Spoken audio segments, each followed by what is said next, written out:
present Holmes.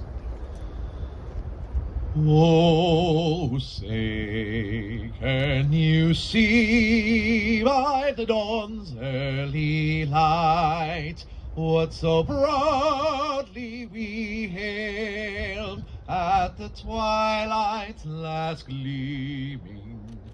And what this shows us today is that we never forget. 113 years later, we stand at this great man's gravesite. What you should know, each and every one of you, is what he did for the police department, what he innovated, the forensics, the bomb squad, all the different things that he initiated back in the day. And then he gave his life in service of the city while he was in Sicily, working on fighting the mafia.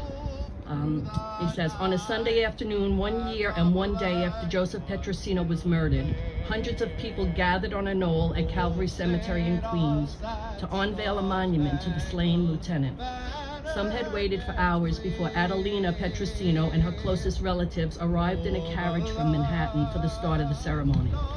She had been coordinating the project for months, working with the artist Henry A. Bonori, a friend of her husband who owned a monument works near the cemetery's entrance. It called for a bust of her husband to rest upon a 12-foot shaft of the best Vermont granite. We're here this morning on this hallowed grounds with the everyday heroes of the NYPD, New York's finest, most dedicated law enforcement officers in the country. As New York City is not an easy place to protect and serve. Leadership matters in our great city, state, and even country. That is why we must always remember and educate and tell the story not only of Joe Petrosino, but about the fallen officers, and remember the families that suffer loss, that also gave the ultimate sacrifice. Hello, darkness, my old friend. I've come to talk with you again.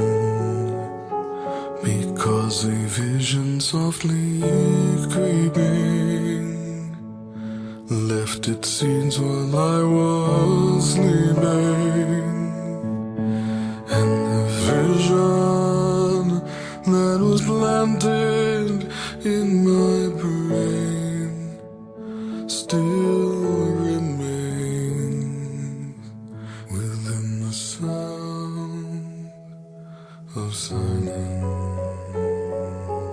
In restless dreams I walked alone,